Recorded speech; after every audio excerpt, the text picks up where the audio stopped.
Hello students, कैसे हैं? आज हम लोग फिर से हैव टू को कंटिन्यू रखने वाले हैं। इसके पिछले वाले एपिसोड में भी हम लोगों ने हैव टू को ही डिस्कस किया था और तब हमने बताया था कि हैव टू का प्रयोग कहाँ पर होता है, इसकी पहचान क्या है, किस तरह से हम समझ पाएंगे कि किसी वाक्य में हैव टू का प्रयोग वर्ब के स्थान पर करना है कि नहीं करना है। और दूसरी बात ये भी बताई गई थी कि हैव टू का प्रयोग करते समय किन बातों को ख्याल में रखना चाहिए, जैसे कि हैव टू का प्रयोग करते समय कभी भी पैसिव का एलपीयू नहीं लगाते हैं, हमेशा एक्टिव का एलपीयू लगाते हैं, एक बात।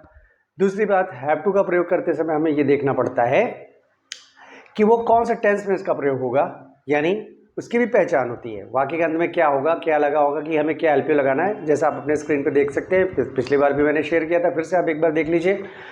इससे पहचान ये हो पाती है कि हमें कौन सा एलपीयू लगाना है, कौन सा टेंस है, क्योंकि कई बार जब हैव टू लगा होता है वाक्य में, ना पढ़ा या ना शब्द लगा होता है, तो लोग पहचान पाना थोड़ा मुश्किल हो जाता है। लोग नहीं पहचान पाते कि कौन सा टेंस है। इसलिए उसको थोड़ा आसान करने के लिए मैंने उसको एक ग्रुप में बांट दिया है और कुछ उसकी पहचान के साथ लिख दिया कि उस समय हेल्प यू क्या लगेगा। क्लियर है? और इससे ज़्यादा मैं डिटेल अब नहीं दूंगा। अगर आपको देखना है तो जानना है तो आप प्लीज़ पहला वाला एपिसोड इसका देखिए, जहाँ पे हैव टू के बारे में कुछ ज़्यादा मैंने जानकारी दी है। तो हम सीधे शुरू करेंगे और सबसे पहला वाक्य है, मुझे कई बार इस प्रकार की समस्याओं का सामना करना पड़ा है।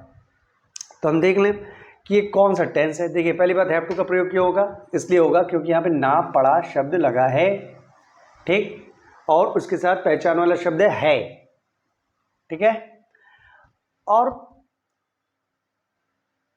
इसके पहले वर्ब है सामना करना, यही पहचान है। वर्ब के साथ ना पढ़ा शब्द लगा होगा और उसके बाद कोई पहचान वाला शब्द आएगा। यहाँ पे है शब्द आया है।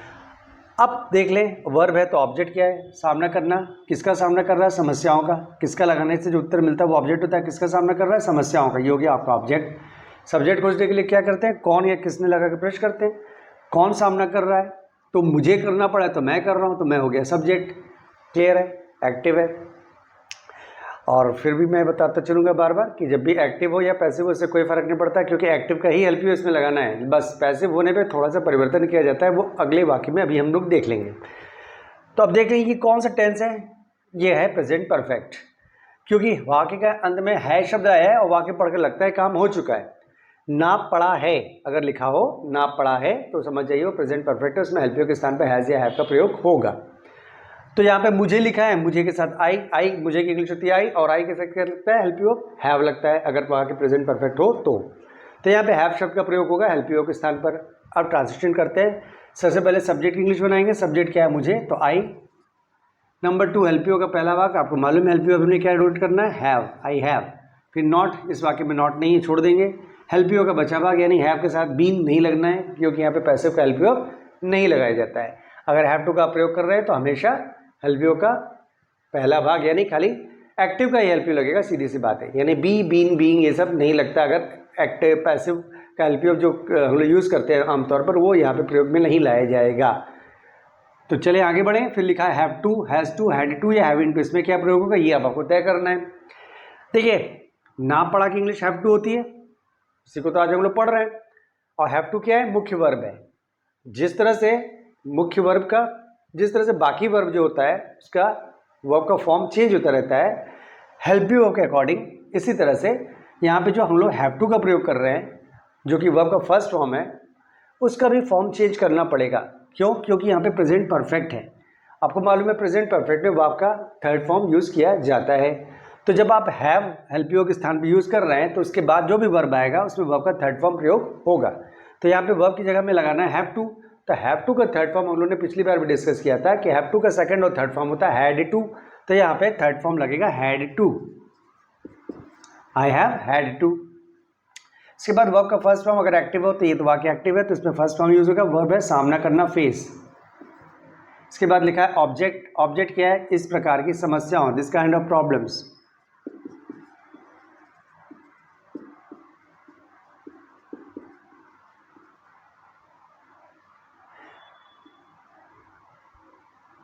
कई बार, और क्या बचा है? कई बार, many times.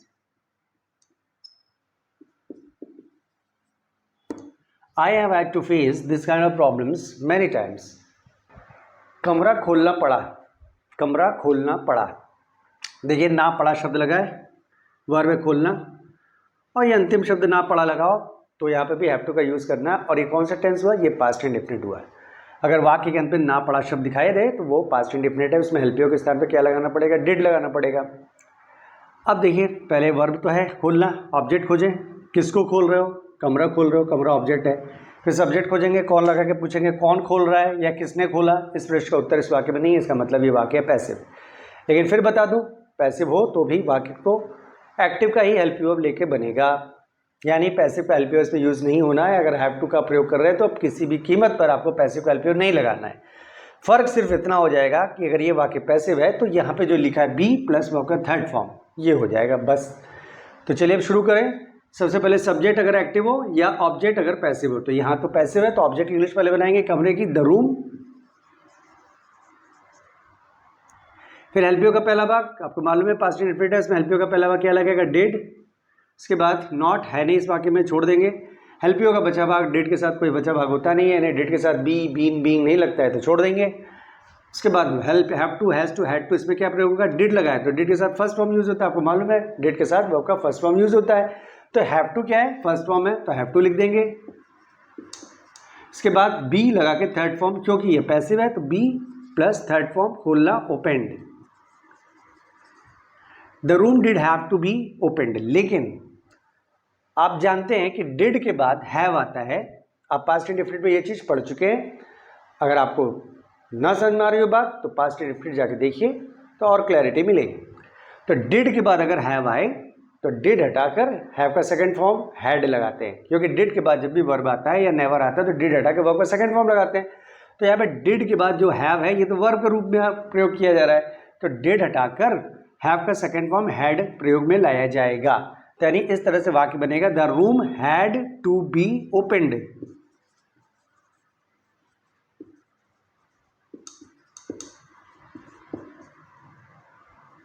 Clear, the room had to be opened. अब the room did have to be opened अगर कहेंगे तो इसका मतलब, अगर आप डिड नहीं हटाते हैं और इसके साथ जोड़ के बोलते हैं तो इसका अर्थ ये हुआ कि आप बात जोर दे के कह रहे हैं। चलेगा, ठीक चलेगा। अगर आपको लग रहा है कि बात जोर दे के की जा रही है तो आप मत हटाइए डिड, ऐसे रहने दीजिए, कोई फर्क नहीं पड़ता। लेकिन सच्चाई है कि ऐसा नहीं है, ये सिंपली कहा जा रहा है कि कमरा खोलना पड़ा। ठीक, इसमें बात कोई जोर देने की नहीं दिख रही है, इसलिए आपको यही कहना है the room had to be opened. उसे बहुत मेहनत करना पड़ता होगा। क्लियर है, ना पढ़ लिखा हुआ है, वर्ब है मेहनत करना, उसके आगे पहचान वाला शब्द है ता होगा। क्लियर। अब पहले वर्ब देखें, वर्ब है मेहनत करना, तो ऑब्जेक्ट क्या है, ऑब्जेक्ट इसमें नहीं मिलेगा क्योंकि कुछ वर्ब ऐसे होते हैं जिसमें ऑब्जेक्ट नहीं होता है, जिसको इंट्रांजिटिव वर्ब कहते हैं। खोज के देख लीजिए किसको मेहनत कर रहा है, किसकी मेहनत कर रहा है, किसका मेहनत कर रहा है, किससे मेहनत कर रहा है, क्या मेहनत कर रहा है। और एक बात और मैंने बताया था कि जब ना पढ़ा शब्द लगा हो या ना लगा हो तो जब सब्जेक्ट ऑब्जेक्ट खोजते हैं तो ना पढ़ा या ना शब्द का प्रयोग प्रश्न करते समय मत करिएगा। सिंपली जो उसके पीछे जो वर्ब लिखा उसकी मदद से ही खाली वर्ब सब्जेक्ट या ऑब्जेक्ट खोजिएगा। कौन मेहनत कर रहा है या क्या, किसका, कौन मेहनत कर रहा है या किसको मेहनत कर रहा है, किसकी मेहनत कर रहा है, किससे मेहनत कर रहा है, क्या मेहनत कर रहा है, यही प्रश्न बनना चाहिए। ना पढ़ा शब्द लगा के अगर आप प्रश्न करेंगे प्रश्न ही नहीं बनेगा, सुनने में अटपटा लगेगा और उत्तर नहीं मिलेगा, गलत उत्तर मिलेगा। तो इसमें ऑब्जेक्ट नहीं है। अब सब्जेक्ट खोजिए, कौन लगा के प्रश्न करते हैं, कौन मेहनत कर रहा है, उसे मेहनत करना पड़ रहा है तो वो मेहनत कर रहा है जिसको उसे कह रहे हैं, तो उसे यहाँ पे है आपका सब्जेक्ट। क्लियर, तो इसका मतलब ये है एक्टिव। अब प्रश्न उठता है कि इसमें हेल्पियो क्या लगेगा। आपने अभी चार्ट में देखा जो मैंने आपके साथ अभी शेयर किया स्क्रीन पर कि होगा शब्द लगा होगा, पढ़ता होगा शब्द लगा है, ता होगा, तो आप समझ जाइए कि वहाँ पे मस्ट बी का प्रयोग करना है। मॉडल्स में आप पढ़ चुके हैं ये चीज़ कि अगर वाक्य के अंत में गा शब्द लगा हो और वाक्य पढ़ कर लगे कि रोज़ की बात है, रोज़ कोई काम होता है, तो वहाँ पे हेल्पियो की जगह मस्ट बी का प्रयोग करते हैं।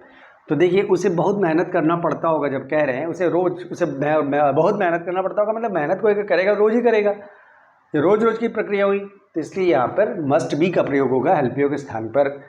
और अगर आपको समझ में ना आ रही हो बात तो आप मॉडल्स में जाके देखिए, मस्ट बी करके जो एक टॉपिक है उसको देखिए, उसमें आपको और क्लैरिटी मिलेगी। तो चलिए अब ट्रांसलेशन शुरू करते हैं। सबसे पहले सब्जेक्ट इंग्लिश बनाएंगे। सब्जेक्ट क्या, उसे ही। हेल्पियो का पहला भाग मस्ट, इसके बाद नॉट, नॉट है नहीं छोड़ देंगे, उसके बाद हेल्पियो का बचा भाग बी, इसके बाद have to, has to, had to या हैविंग टू। यहाँ पे क्या लगेगा, हैविंग टू, क्योंकि मस्ट बी के साथ जब वर्ब का यूज़ होता है वो वर्ब हमेशा आईएनजी फॉर्म में रखा जाता है। तो यहाँ पर हैव टू का आईएनजी फॉर्म होगा having to, must be having to. इसके बाद वर्ब का फर्स्ट फॉर्म, क्योंकि ये एक्टिव है तो वर्ब का फर्स्ट फॉर्म मेहनत करना, work hard. He must be having to work hard. कुछ लोगों का ऐसा मानना है, यहाँ पे ना लगा हुआ है, ना पढ़ा नहीं लिखा है, खाली ना लगा है। और ये हम लोगों ने पहले भी डिस्कस किया कि जरूरी नहीं कि पढ़ा शब्द आए, ना या ना पढ़ा में से कुछ भी आ सकता है। तो कुछ लोगों का मानना है। उसके बाद क्या आना चाहिए? पहचान वाले शब्द। उसके पहले क्या आना चाहिए? वर्ब। यानी वर्ब और पहचान वाले शब्द के बीच में ना पढ़ा या ना शब्द दिखना चाहिए, यही पहचान है हैव टू की। यानी एक वर्ब होगा, मेन वर्ब तो नहीं कहेंगे, वर्ब होगा, और उसके बाद पहचान वाला शब्द यहाँ पे होगा, उसके बीच में ना पढ़ा या ना शब्द दिखाई देगा तो समझिएगा वहाँ हैव टू लगाना है। कुछ लोगों का ऐसा मानना है, ठीक। तो पहले वर्ब है मानना, इसमें भी ऑब्जेक्ट नहीं है, खाली सब्जेक्ट मिलेगा। कौन लगा के प्रश्न करिए, कौन मान रहा है? लोग मान रहे हैं, तो लोग हो गए सब्जेक्ट, तो एक्टिव है। अब ये कौन सा टेंस है? ये टेंस है प्रेजेंट इंडेफिनिट। आप देखेंगे चार्ट में लिखा होगा कि ना पढ़ता है या ना है लिखा हो तो आप प्रेजेंट इंडेफिनिट यानी डू डस का हेल्प यू लगाना है। और क्यों डू डस लगाना है? क्योंकि हमेशा एक्टिव का ही हेल्प यू लगाना होता है अगर हैव टू का प्रयोग कर रहे हो तो यहाँ पे हैव टू की जगह हैव टू का जब प्रयोग करेंगे तो डस लगेगा, क्योंकि यहाँ पे डू लगेगा, क्योंकि लोग सब्जेक्ट बहुवचन है, पीपल एक प्लूरल नाउन है, उसके साथ डू लगता है। अब ट्रांसलेशन करते हैं। सबसे पहले सब्जेक्ट इंग्लिश, सब्जेक्ट क्या? कुछ लोग, some people.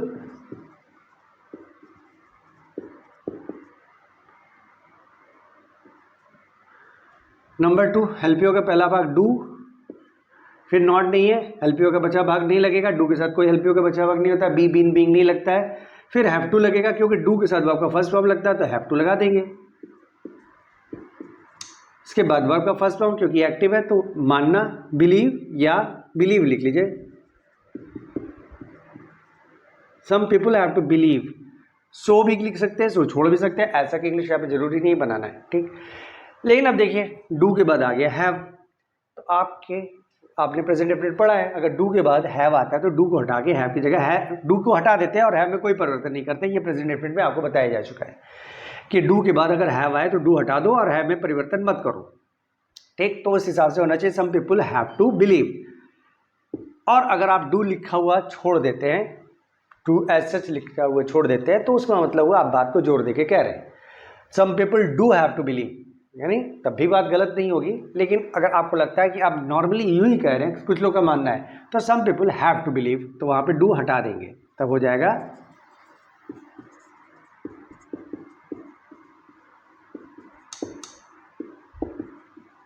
Have to believe. मुझे अपमानित होना पड़ा होता, मुझे अपमानित होना पड़ा होता।